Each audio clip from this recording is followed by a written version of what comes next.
There it goes. All right, I'm going to go ahead and just say a quick prayer. Heavenly Father, thank you for this beautiful spring day. Thank you for the time here together.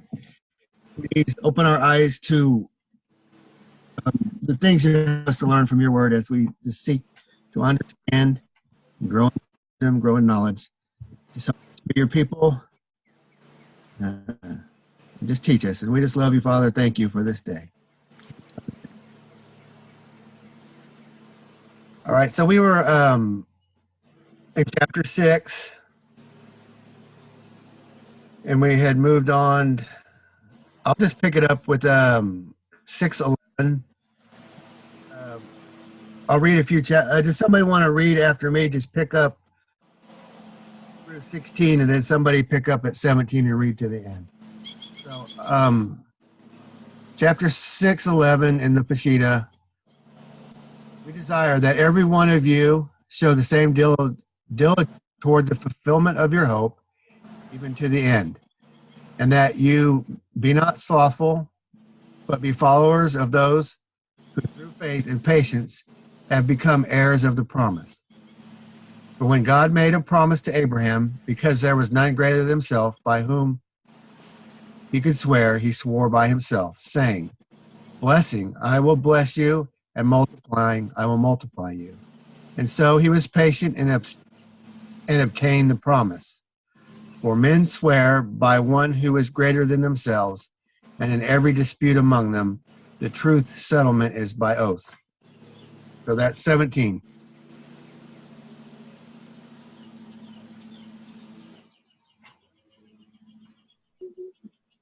In this way, Elohim, resolving to show even more clearly to the heirs of promise the unchangeableness of his purpose, confirmed it by an oath, so that by two unchangeable matters in which it is impossible for Elohim to lie, we might have strong encouragement. We who have fled for refuge to lay hold of the expectation set before us, which we have as an anchor of the life, both safe and firm, and entering into that within the veil, where Yahusha has entered as a forerunner for us, having become high priest forever, according to the order of Melchizedek. Thank you, Kay.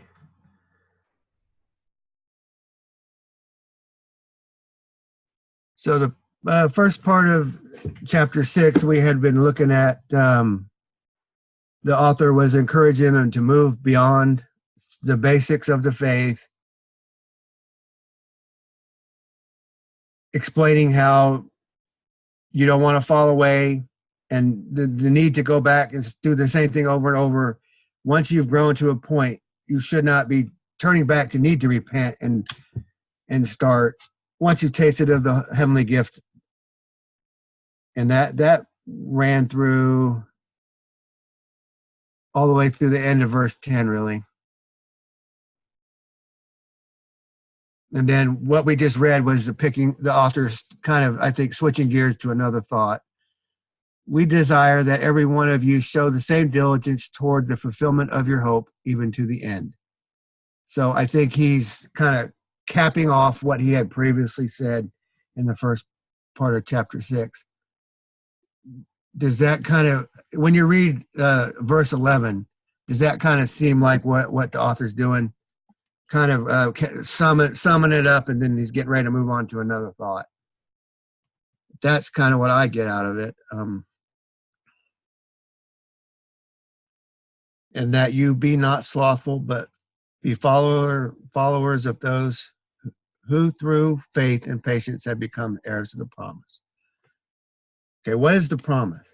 What is the inheritance? What is the promise?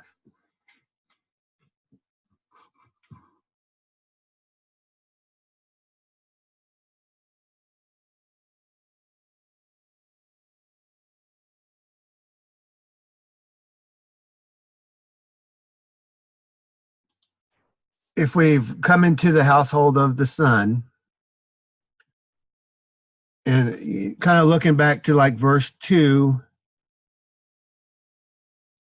if the promise is involving baptism, laying on of hands, resurrection from the dead, and eternal judgment. The promise to the household of the Son is what if you're an heir, you're an inheritor. So what is it that we're hoping to inherit by being of the house of the Son? What is our hope?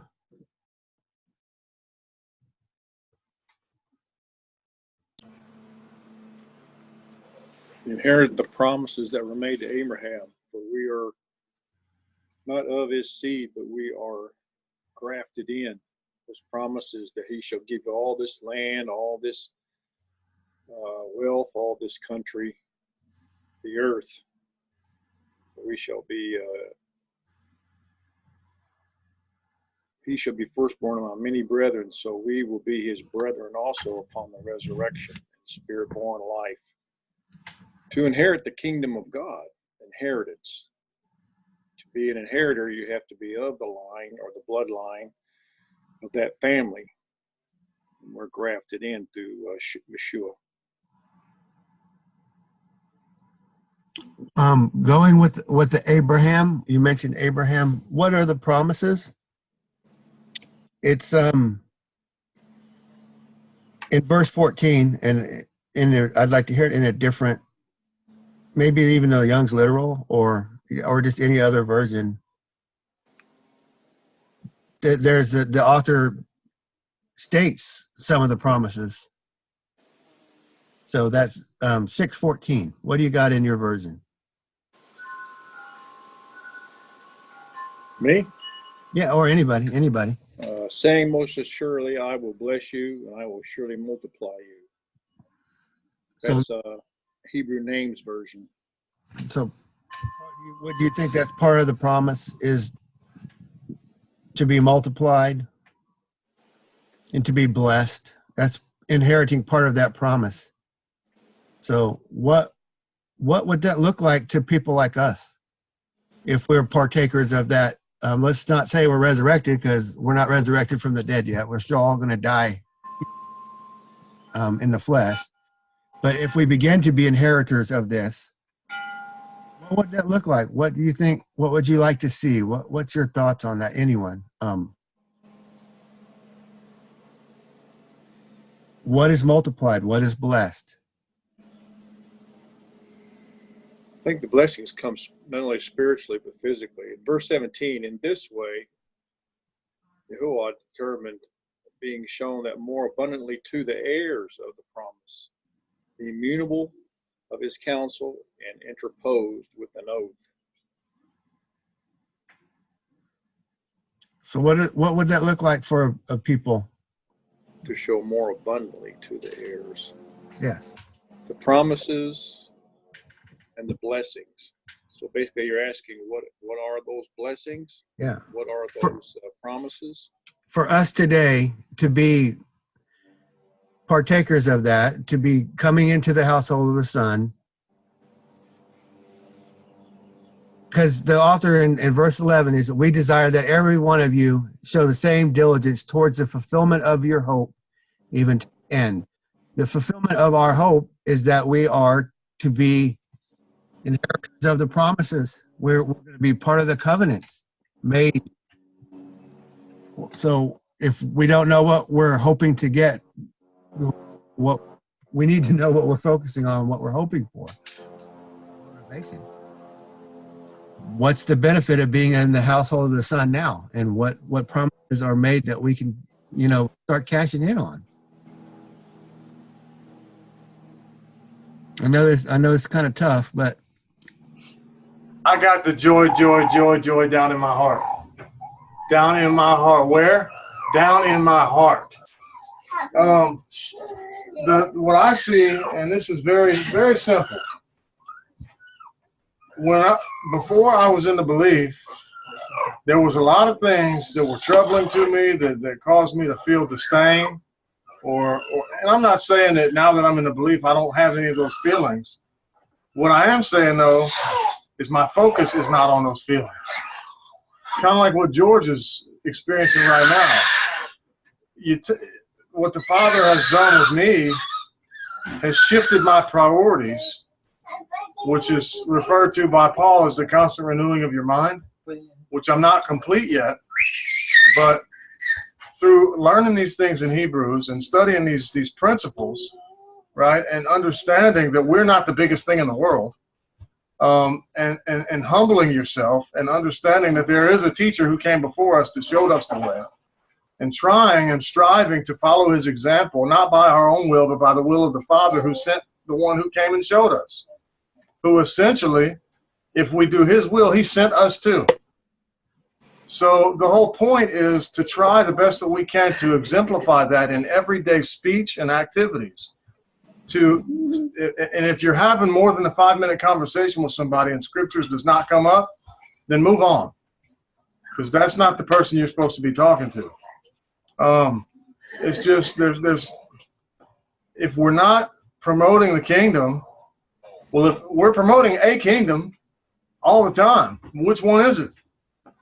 And so our duty and my duty on this earth while I'm breathing with the lungs and the organs and the air that the Father gave me, then I need to use all that to his esteem in one way or another. And that can be different for all of us, and it could change with each of us depending on who's in the room to be more effective or whatever the case. But as the Spirit leads, that's what we're to do. And so the hope and the promise and the expectation is to be resurrected with the Messiah and live forever in the kingdom. That is the expectation. And we act as though we've already received it, because one who prays and does not expect it to be answered, that's not good. I can't remember what it says there, but that's when we pray something in the name of Yahushua, or if we ask for something that he would have asked for, then we're going to receive it, and we have to be bold and confident in that prayer. And if we're not, then we're not going to receive it, because our doubt will overcome our faith. So, hallelujah. Excellent comment, Michael. So would you think it's fair to say that when you look back in verse 10, and he says, the Most High is not unjust to forget your works and your labor of love, for which you have made known in his name. We're operating with the hope that we're going to be resurrected first fruits, be of the house of the Son, kind of what you said. I mean, do you think that's the motivation for our labors, for the labor of our love and our works? No, I don't. I don't think that's the motivation. I think the motivation is love. The motivation to do the things that we do is not so we get a reward, but the motivating factor for us is because we love our Father, and we want to express that love, and we want him to know that we love him, and so we do the things that make him feel good, and that in turn makes us feel good. So it's a selfless but selfish act. Because if helping other people pleases me, then I'm really pleasing myself. But it's changing our carnal will to the will of the Father and syncing up with his way. Because there's no harm in helping other people, even if it does please you. So love has to be the motivating factor. Just like when they said, what is the greatest of these commands? He says, love the Father with all your heart, soul, and strength, and love your neighbor as yourself. Well, that doesn't mean there's 2 new commands that are going to replace all these other commands. It means that the whole point for the commands to begin with was to get your heart right so you would love and express it to other people. And so the motivating factor has to be love. And if it's not, then your actions are insincere, disingenuous, and you're only doing things to put on a show for people who are watching you. And that's not lasting, and it's not real, and it's not genuine. So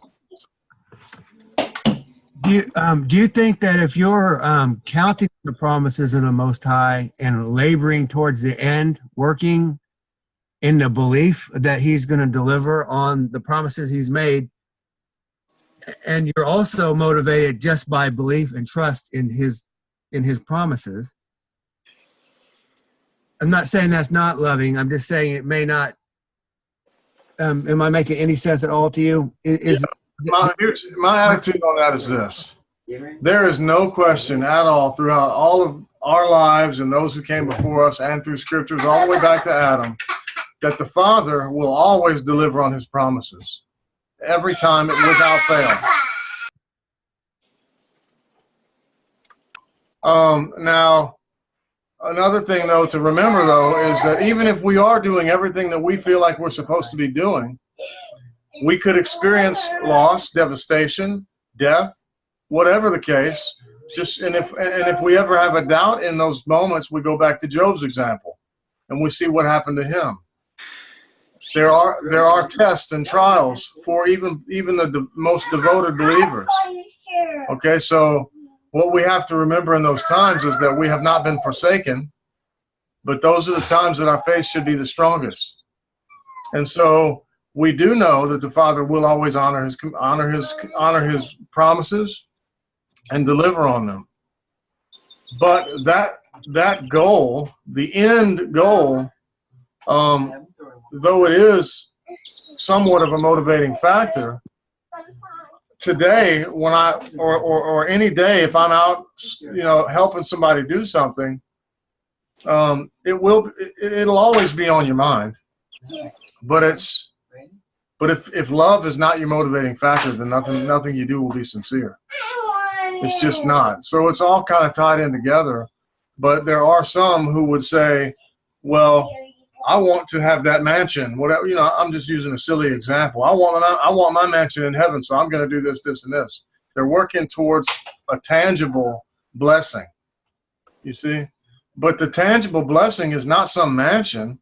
The tangible blessing, give me peace of mind and a calm heart so that I'm happy with manna when you give me manna, so that I won't long for something that I don't have. Satisfy me in my soul so that I don't go searching for something that's unattainable. Help me to be pleased with the things that I have right now, because if I can't be pleased right now, then I'll never be pleased with anything. So if we're not happy in our lives right now, if we don't find some reconciliation with our current situation, no thing that we can attain through a blessing or through a job or through anything else is ever going to make it better.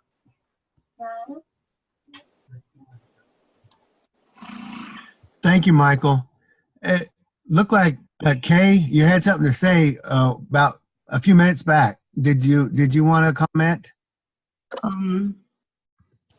I was just going to say how grown up Michael sounds. That is big. That's, you're on your way to perfection, brother. And that is such a great reminder. I mean, for me, because Abba knows us best, and he knows that, when we are infant in the faith, we're young, we're immature, we're all about rewards. We're all about blessings. We're all about curses. And that is fine. That's part of human nature. That's part of growing up. But eventually, it's a good reminder that our goal is to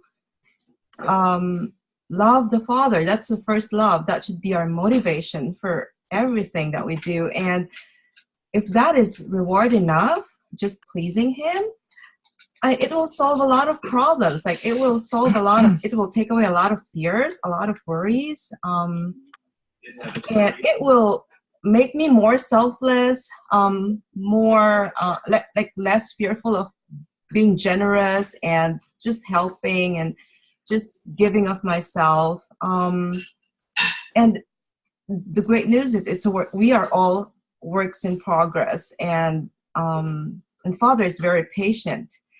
And I also agree with Neil when he mentioned about the promises of Abraham, because it ties us back to chapter 4 in the beginning, where the promise to enter his rest, his kingdom.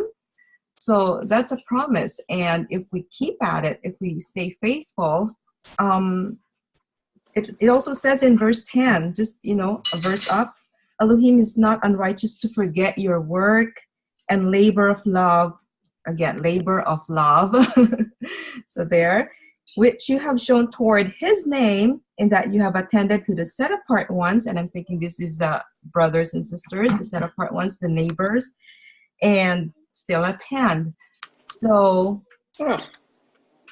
his household is his priority. loving our neighbors as ourselves.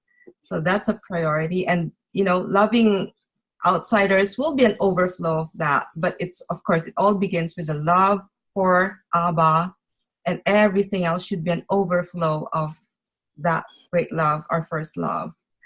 So thank you, Michael. Thank you, Niels. Yeah. Isn't that the reason we have the Torah? Because Torah is all about punishments, curses, and blessings.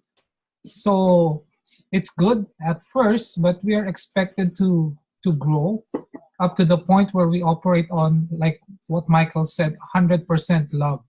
Like we do this, we don't care about curses and blessing. We just do this because we love you, Father. And it all comes automatic to you.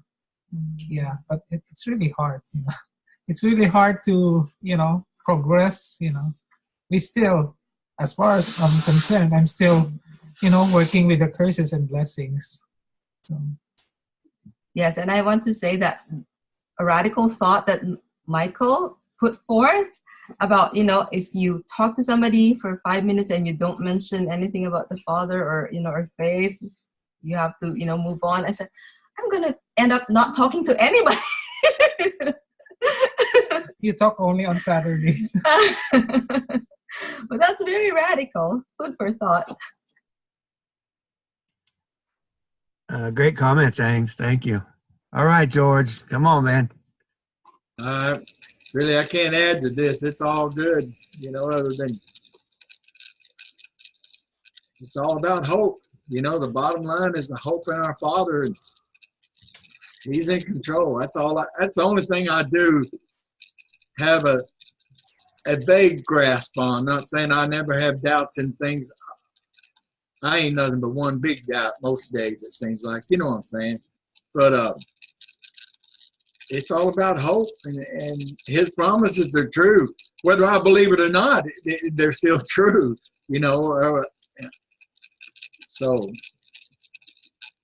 there's too many examples of Him coming through impossible things and not so impossible things, just rain. It's some of it's just as common as raindrops, on the good and the evil. So I really need to listen more today, especially because I'm getting more out of listening than I am out of talking. Okay, for now. You can't shut me up the whole time, but you know what I mean. Hey, thanks, George. Okay, Kelly, you have any thoughts on the conversation? You're moving. She's going outside. What do you think, I Kelly? know. It's nicer outside. Well, I was wondering what you were thinking, Ty, when you said it, because this verse would be verse 14. I will surely bless you and give you many descendants. That's, in the Old Testament, and again, this is coming from my background. In the Old Testament, they knew God was blessing them because they had long life, because they had lots of children and had no, wars or enemies attacking them. They had plenty of food growing. That was part of the promises. And when we get to the New Testament, in my background, we're suddenly, it seems like it shifts a bit to where we're looking forward more to eternity and eternal life. And we don't think as much about the blessings here. So in this verse that I just read about, will surely bless you and give you many descendants. I don't know. that seems like something we should be looking forward to here and now, and should be expecting those kinds of things if we are truly walking with Him and doing what He desires. And it seems like now we're just like, oh, the world's going to pot, and there's not any hope for us now, and we just got to hang on. And that's kind of the Christian view in some respects. It's not across the board. Of course, many Christians believe you live a good life, a good clean life, and things will go well with you. But it does seem that the focus has shifted more from expecting any blessings now to more about the future, eternal life. That's why we get saved, so that we can have eternal life. That's it. That's a good comment, Kelly. If we're living now, like the promises are good now, and we start to partake of them now and not later, how do we approach our life today? How do we approach our life if we were going to cash in on these promises now? Not to make a greedy thing out of it, but we're taking them to the bank. We're going to live and walk in these promises now and these blessings now, and not wait for some end of the world to happen, then we finally get it. It's a totally different approach and attitude. And I think even in the desert with the Hebrews, it would have been different if they would have been, we're walking in it now. We're doing it now. We're going in now. We're going right in the promised land. It's going to take us a couple days. We'll walk in and it's ours. They didn't live like that. Does that trigger any response from you, Kelly? Just, it would look different for people that are walking in promises here and now today. That was kind of where I was going, and thanks for bringing that up. Emily, are you there today? Did you have any comments? I am here, but I've been kind of in and out. But I caught the end of Michael's comment and Kelly's, and I think George said a little something, but my children were in and out. So yeah, awesome comments. And it's much needed. It's much needed today on my part to hear this kind of stuff said. So that's all I have to say. Thanks, Emily. Hey, Carrie, did you have any thoughts? Are you there? Yeah, I'm here. Yeah, I'm really appreciating these comments too. I went back while everybody was talking. I went back and I read the whole first 6 chapters, and I appreciate what Kelly was saying towards the end there, and what you were saying, Ty. How it really is a paradigm. Our paradigm affects how we live our lives now, and I know as growing up as a Christian, I had a different outlook. My thought was, and not that this is a bad thought, I lived and did what I thought was right according to what I read in the New Testament, how Jesus, taught his disciples to be, and I lived a life like that with the idea that someday when I die, I would go to heaven. Very simplistic idea, and honestly, these days I'm like, that's not such a bad idea. Provided you understand that what Jesus was teaching in his disciples is totally founded on what is written in the Old Testament.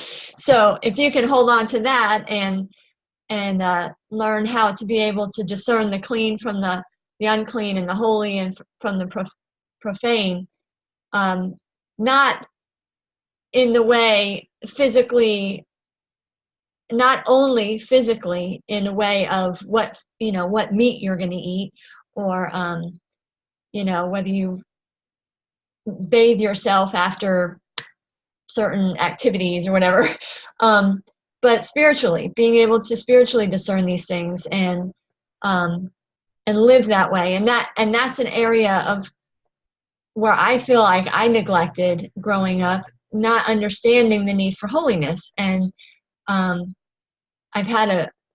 feel a little bit better about it. But the same principle still remains, that I think we're supposed to live according to how Yeshua taught, and like what Michael was saying, it really is about love. I mean, we are to love our Heavenly Father with our whole being and love one another. And with that, we also walk with the understanding that as we obey him, we will be blessed. And we walk in fear of him that we wouldn't even dream of stepping outside of what he said not to do. Or what, yeah, you know what I'm saying, disobeying him. And we live our lives like that in the here and now, again, with the understanding that when we die, there's going to be a reward for those who live rightly. And you know, we have that hope. But I'm just feeling more firmed up in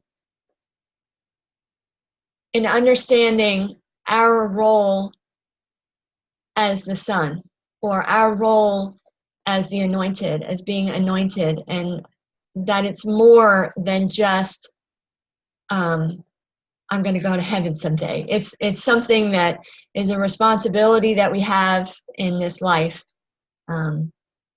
Yeah, that's all I have to say. I can keep going, and I don't want to, so that's enough. Thank you, Carrie. Tremaine, are you with us today? Are you busy with the kids, or are you listening in? I was going to go back over to the LeBlanc house. Yeah, I'm listening in. Yeah, I'm here. Shabbat shalom, everybody. Shabbat shalom. You know, all I can hear and with everything that everyone's saying is how we live our life is and how we perceive, you know, what everyone said. It brings to me the concept of having a sense of urgency.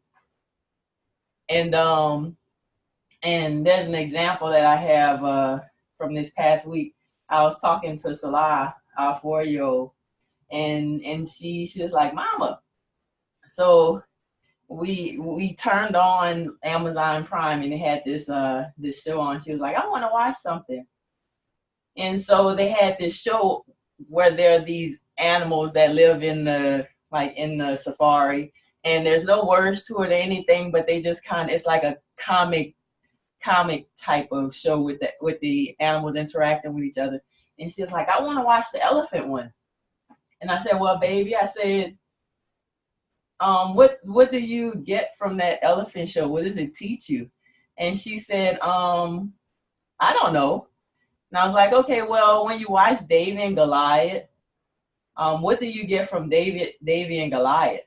And she was like, "Well, it teaches us how to treat each other." And then I'm like, "Okay, so when you watch Superbook, what do you get from Superbook?" And she was like, and she said, "Well, it teaches us that Yahya is real." And so I went back to the other show and I said, "Well, what do you learn from the elephant, cartoon?" And she was like, "Well, nothing. I just like to watch it." And so I'm hearing this conversation over and over in my head as everyone's talking, and it's kind of like, in our day-to-day, if we believe that we can have the promises that we can today, right this moment, then it's like we put all the other stuff on the back burner that doesn't really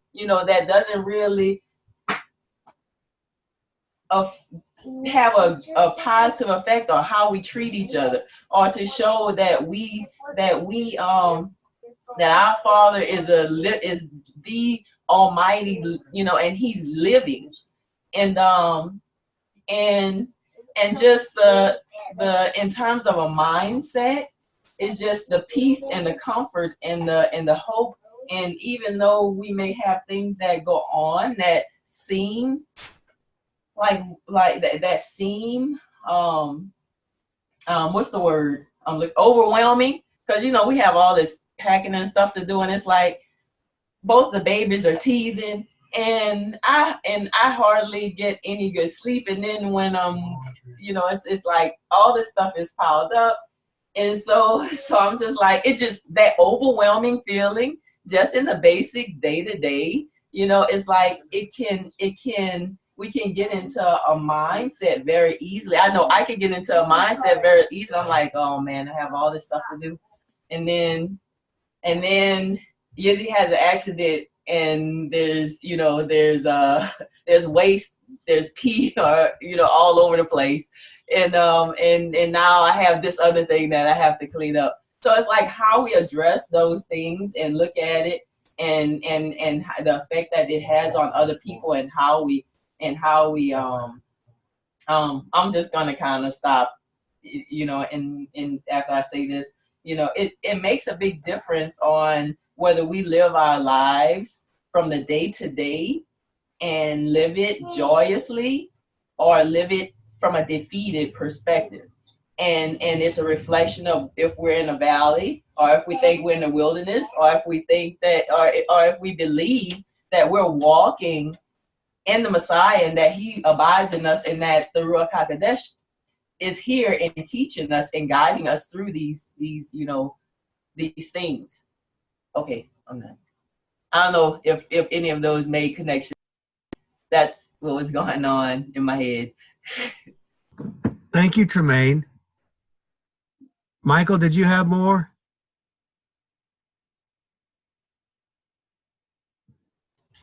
No, sir. I read it. Okay. Hey, Niels, I was going to make another point, but I'm going back to you. Okay. I was just looking up the word blessed and see what definitions were, what it looked like in Hebrew, discussing the promises and the blessings. So go ahead. What's your question? I was just seeing if you want to expand on your earlier comments.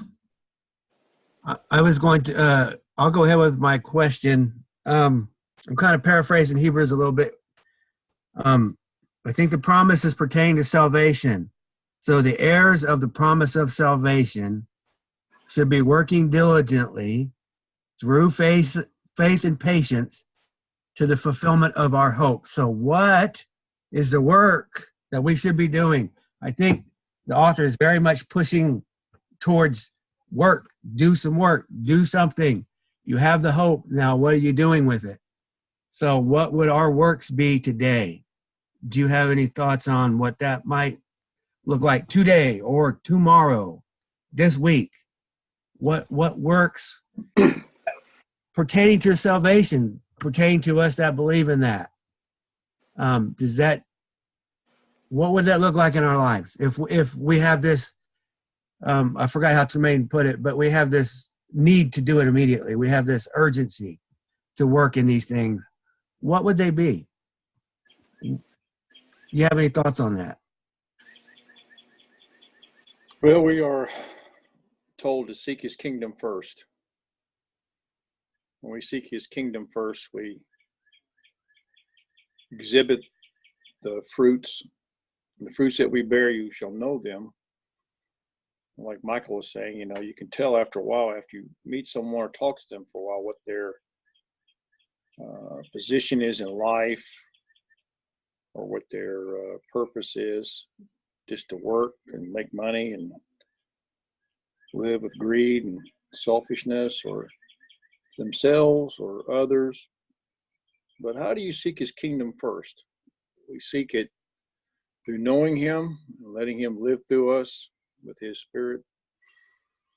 And the Father knows us and works with us by telling us, choose life that you may live. Either you're going to do the wrong thing and get cursed, like the 10 Commandments. If they wrote in the 10 Commandments, don't touch a hot stove. Oh, no, that was done away with. I'm going to touch the hot stove. Okay. You're going to get burned. So we follow and keep His commandments that we may be have an insurance policy, knowing that we'll be blessed, knowing that we fulfill and keep a good life. Because some things man just doesn't seem to figure out by himself. But He tells us to seek His kingdom first, be fruitful and multiply, to replenish the earth, to till it, to till the word that we have with each other, to share and to exemplify him and let him live through us, that we may show good works.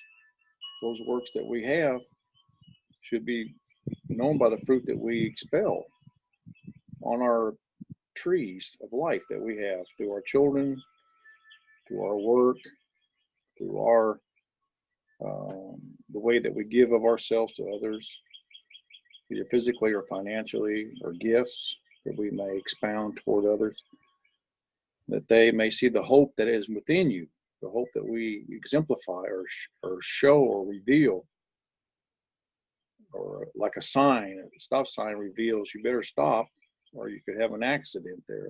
The sign that we show is his love through us, the glory of his purpose, his meaning, that he created everything, that his love abounds so much that he wants to share it with other beings, but he's just not going to give to anybody who's going to abuse it or lose it, but to give it to those who will be like him.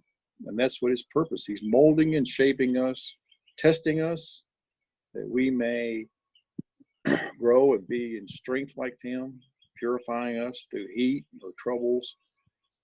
But we are to consider it all joy when we fall into temptations and troubles and things, that we can be tested, which will show the fruit, either good or bad, depending on which way you turn. Or if you don't keep your eyes and thoughts on him, you're going to be going down the drain and difficult and troubles and things, and it won't show a very good fruit at all. Example. And of course, the enemy uses this, and he's allowed to use this for his purpose, the Creator's purpose. That's why he lets the evil one do these things to us at times, to show where we stand, if we're going to be strengthened or we're going to be weakened. But we always have a Father that can lift us up.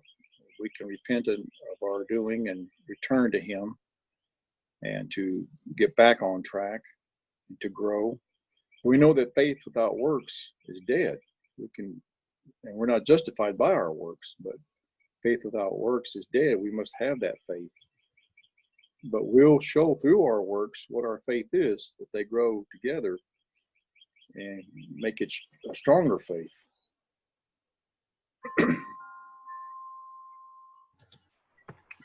Thank you, Niels. Good comment. I was going to go back over to the Angs.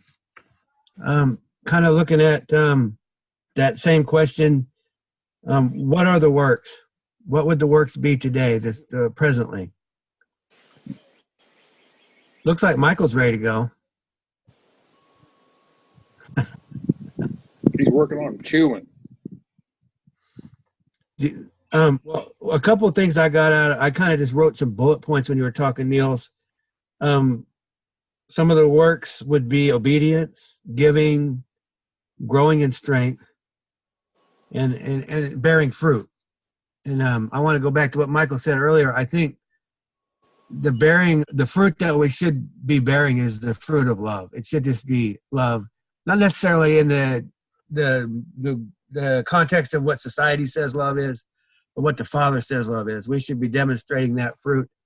That's a mature person. So what works will lead to love, to the demonstration of our Father's love? What works can we do today, tomorrow, this week, to show the world, to bear the fruit of love? Compassion. Compassion towards your fellow man, no matter their situation, no matter your understanding. Compassion. Give people the benefit of the doubt. Don't be so harsh and so critical, because it's real easy to be that way. The world is that way. Be slow to anger, slow to speak. All the principles that we read about in the scriptures, and we in the Hebrew roots movement, it's all, that's about my brother. That's how I'm supposed to treat my brother. But no, you're supposed to love your enemy. And so these I'll say suggestions on how a true believer should treat another believer isn't just about how we're supposed to treat believers or people who we perceive to be believers. It's how we should treat people, period. People that the Father created who are in a different place than we are in their lives, in their walk, who may have a life-changing experience tomorrow that we don't know about, but the Father might know about it. You know, it's just compassion, man. We want so many people to have compassion on us, right? To give us the benefit of the doubt and to forgive us when we screw up. We have to be willing to do the same thing for other people. And if we're not, then guess what? He's not willing to do it for us. Well, how can you expect your Father to forgive you if you won't forgive others? Yeah, and what does it mean to forgive somebody? Does it mean that you just keep that in your back pocket so when they do something wrong, you can throw it in their face? That's not forgiveness. That's what the world does. Or how can we say we love him who we have not seen, but our brother who we have seen? Or another person. And what's coming to my mind with works is there's people in all different walks of life who are believers. We have people who are traveling the whole world trying to share the faith with people. That's great for them. You have people in their own communities who are giving meals to hungry people and sharing the word with them. You have people who are at their jobs who always work, but they share with the people around them. You have people who donate stuff to give to people because they have too much stuff. There's no written prescription as to you got to do this, and check these things off the list in order to have good works. It all comes back to your heart and the love.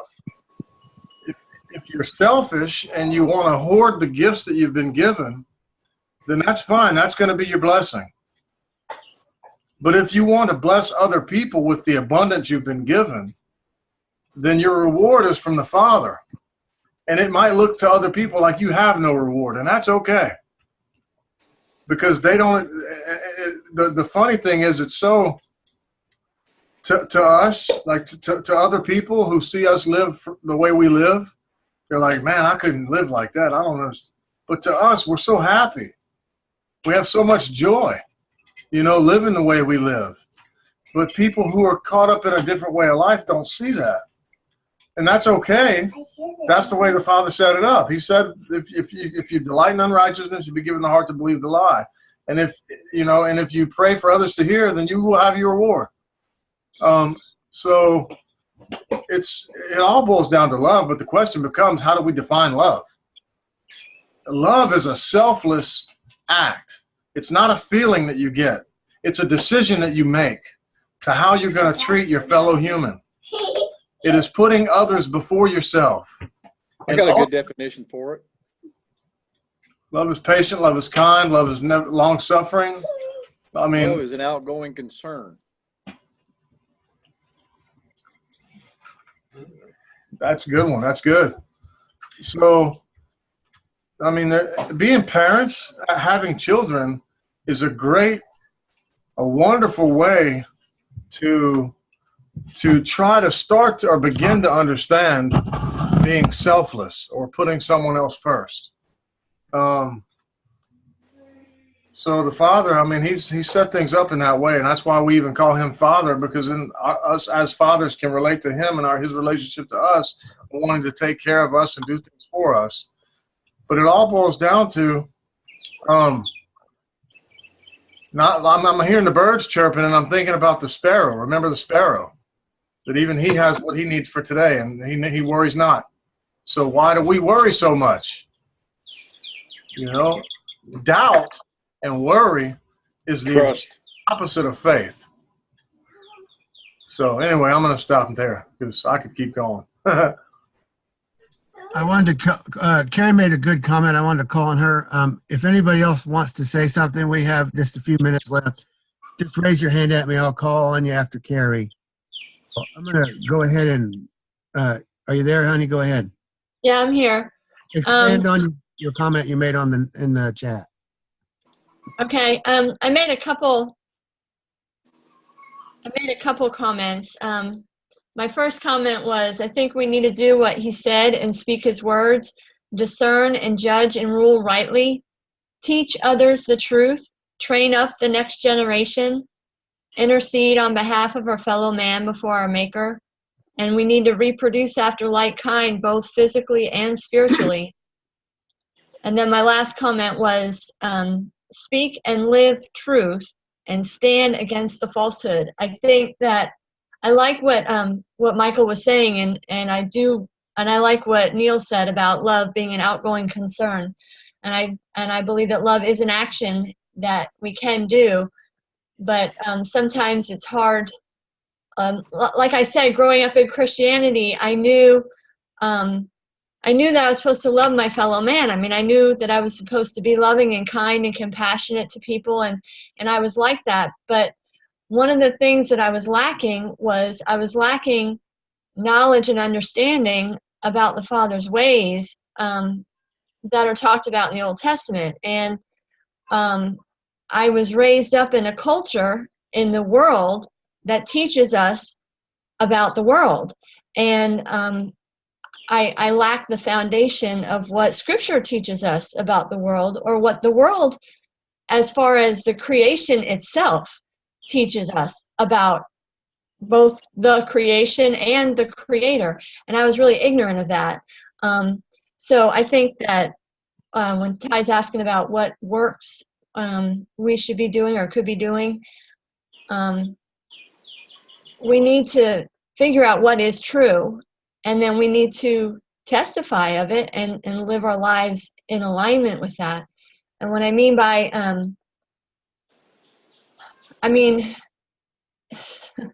crazy notions.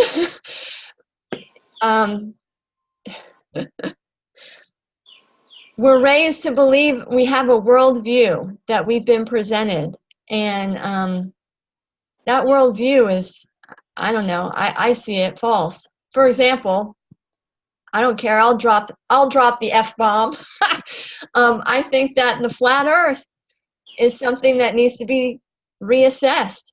I think the worldview of us being a little speck of dust swirling around in the heavens and outer space, and and we're just, this insignificant thing, really affects how we live our lives, and we don't even realize it.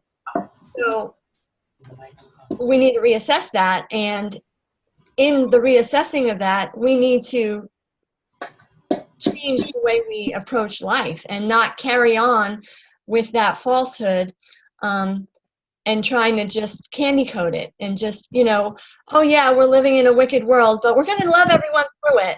It's like, no, we need to turn back the tide of the wickedness by standing against what's false and standing in favor of what's true, all the while loving everyone through it.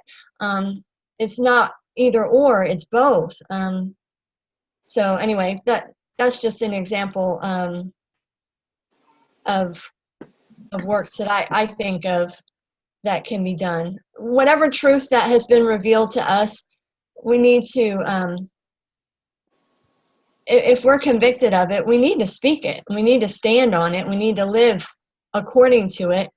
And we need to train up and teach the next generation, or else it's going to die in this generation. So we need to further it along. So anyway, that's my thoughts.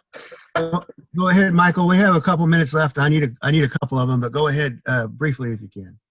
Oh, I was just looking at the chat. Ang said, "Who are our enemies?" And I looked it up in Exodus 23:22. It first says, if you listen carefully to what he says and do all that I say, I will be an enemy to your enemies, and I will oppose those who oppose you.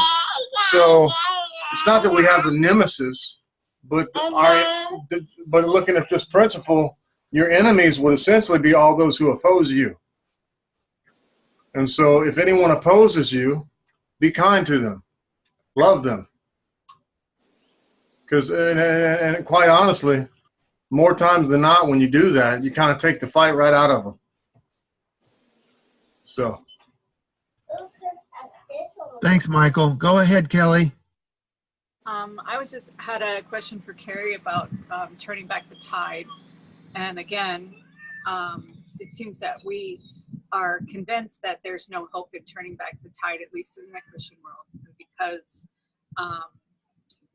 the world's getting worse and worse. And I mean, so I just wanted to hear what she had to say about that. Can we turn back the tide? Is that I mean, something we're working toward, and I mean, will it happen? Kelly, that's a great question. We're going to run out of time before you can answer that. I want to revisit that. I just not right this moment. Go ahead, Emily. Did you have something? Okay. I wanted to just throw a couple things out there before we end the recording. And I want to talk about this next week. If everyone will look at the works they're doing this week and think of things that are demonstrating the works of love. That way we could share these next week. Just kind of analyze what you do this week. No matter how small or big, just bring it and we'll all just, I want to have a discussion on that. We'll all just share it. It'll help us to, I think it'll help kind of form the way we're approaching life, form the way we think, and just getting examples from each other how to do this. And in doing this, the promise of multiplying after like kind, if we look at it in a spiritual sense, we often think of it as our children. But why don't we think of it as we're bringing other brothers into the household? We're multiplying after like kind by being who we are and other people seeing it. We're being examples, and we're growing our Father's household by our testimony and by his words that his ways. We're just representing. So multiplying after like kind, with the promise of Abraham, if we remove our direct genetic children from that, what are our other children? So in the works that we're doing, that we can help multiply the household is kind of my point with that. And one final thought on this love. Let's look at what love is, not in the context of the world, but in the context of the Father. Just forgiving someone, just outright saying, I forgive you, and it's over, and dropping it, not always the loving thing. Holding them to account and making them deal with the consequences, making them make restitution, making them repair the damage they did, that is loving. Just a blank forgiveness, we just throw that word around. A more mature way is like, I'm not going to give you something you didn't earn. You're going to have to work. My Father has ways in his word of making restitution when you've stolen from somebody or whatever. So the more mature love might not always look what the world wants it to be. So I want to talk about that next week too. So anybody have any closing comments? The floor is open, and then we're going to end the recording in a couple minutes.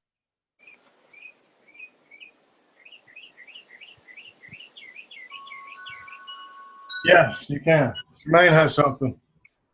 So I just want to say right quick, because I had a question for Michael last night about, I have these family members that have said and done things to me, and I'm like, okay, I know I'm supposed to be loving, but why is it like this? I still have these feelings that are upsetting, and I'm like, okay, should I be feeling this way? Where do I go from here? And I just want to say that, Ty, what you just asked us to do is like, what does it mean to be loving in the midst of all the turmoil? And do we just blindly, we just blindly say, oh, I forgive you, or hold people accountable, and what that means to hold people accountable?